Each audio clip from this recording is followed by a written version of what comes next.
What was your first thought when we finally got some of the information on that voice entry they've been hiding for over 1,000 chapters? Popped over like a couple things. To be honest, I feel like Oda is the king of like foreshadowing. So like every time something got revealed, I was like, yeah, that makes sense. Like it wasn't even like, I was kind of like, you know what? Yeah.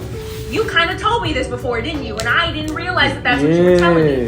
There was like specifically, there was like this moment where, because you know they'll have, and you know where he hides like 80% of his Easter eggs in the damn chapter art. The cover art? Yeah. The cover art for the Yeah, chapter. I've been looking at them hoes every time they come out. Shit, because there was one chapter art, because you remember the series where Enel went to the moon?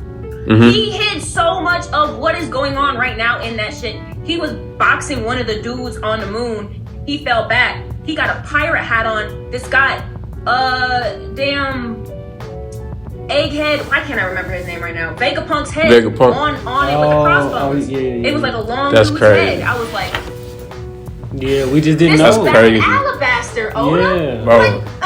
I be so rushed to read the fucking chapter. That's the beauty of One Piece that I fell in love with, because it's literally a few times where he did that shit in the Fishman arc, in every arc, Doflamingo, Wano, all the arcs, like all of it. He goes full circle often, and we get reminded every single week that he had all of this planned out from the jump, and we're just along for a ride. It's almost like he's too good.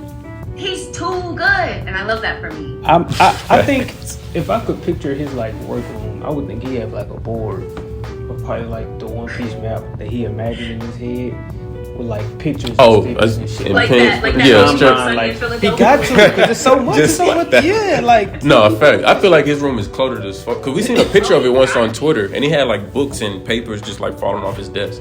I know his walls got to be just covered in everything. He works like, I think 18 hours a day. He has to. Mans is insane. Because One Piece comes out every week. Like, we one of the few fandoms that don't take a break. Like, it ain't no seasons with us. We always on.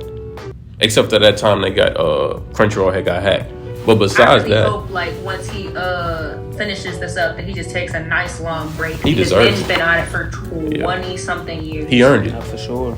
He earned it. He might drop this shit and retire. I wouldn't blame I would. I would like, I got all the money in the world. I've made Japan's Mickey Mouse. Don't talk to me. I'm off the grid. I feel like he's forever good on One Piece, because ain't even make a live action and drop $1 million an episode? $1 million an episode on the live action coming out on Netflix. I'm so excited for the live action, low key. The casting is godlike. And he's doing it. Oda's doing it. Oda's the first person to direct their own live action.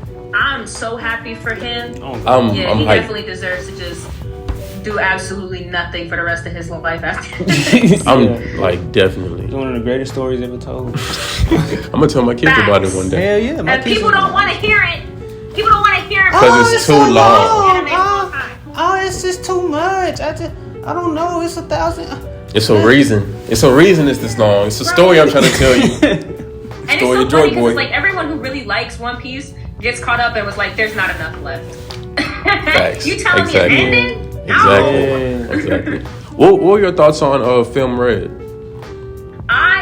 So I wasn't expecting it to be like it was. So I think there was like a part of me that was like, my expectations were subverted.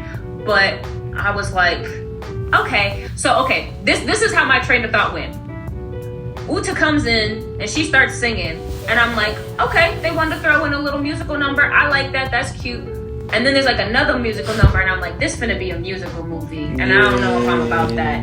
But then every single song that dropped was a bop, so I was like, I'm not too mad at it. You know, they definitely could have had like some misses, but I don't think any of the songs missed. I was jamming the whole time, low-key. I was like in the movie theater. Like, and they had crazy visuals for every song. I was like, da da da.